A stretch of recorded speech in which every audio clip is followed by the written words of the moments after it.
Then the rope head presses over the detour, the rope loop. The same method is used above. Go around this rope loop 3 or 4 times as well.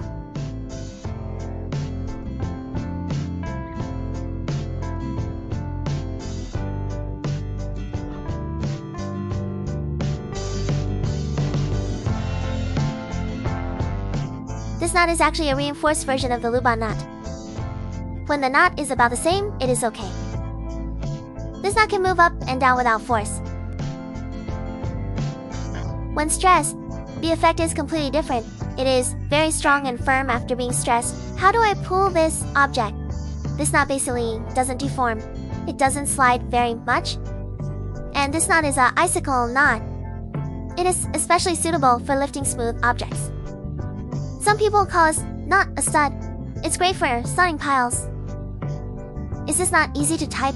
It can often be used in life. Very practical. Have you learned this now slip knot? Wow! Today's video will be shared here. Thank you for watching. If you like, please like and follow.